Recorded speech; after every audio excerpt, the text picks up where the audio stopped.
How do we ensure not to fall off the spiritual cliff, and that if we did fall off the cliff, we can climb back up? This week's double parsha, Project Likkutei Sichos, talks about the laws of the sabbatical year. And Rashi tells us something incredible from the Hakhel, from the sages, that there's sort of a prediction of a slippery slope. If you don't follow the laws of the sabbatical year, as a result, you will end up being in a situation where you'll have to sell your property. And if you don't get the memo then, eventually you'll have to sell your zdei achuzah, you'll have to sell your inheritance in the land of Israel. And if that doesn't work, you'll end up having to sell your home. And eventually, as the parsha continues, you'll have to sell yourself to a fellow Jew.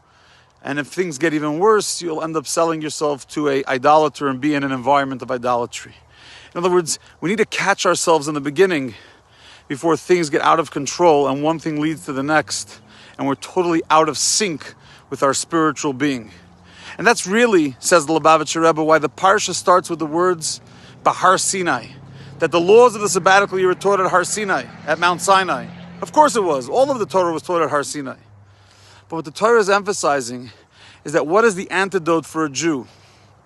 Or even better, what is the preamble for a Jew to ensure that they don't end up down the slippery slope, is to remember rule number one, that we received the Torah at Sinai, and it's at that moment at Sinai that we became servants to God and to God only. We aren't meant to serve anyone else, to believe in anyone else or anything else, and to rely on anyone else for our survival and our well-being.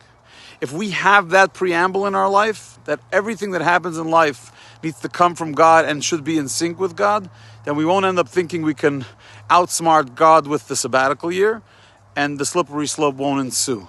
But it's also an incredible encouragement.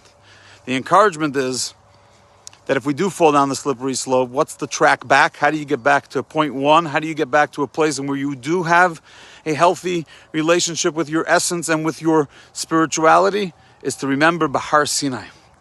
Allow yourself to meditate for just a moment, maybe just a little longer than a moment, on the fact that we, each of us, our souls stood at Mount Sinai, and an eternal bond was created between us and God, and that we are servants of Him and no one else, and that itself should pick us up out of the rut that we fell into and regain our composure to be a healthy human being in service of their Creator. So when times are tough, when you feel like you're losing your grip, just think about Bahar Sinai. I stood at Sinai, and God has a special plan for me if I could just stick with His program and in sync with His rules and regulations and His beautiful Torah. Have a wonderful day.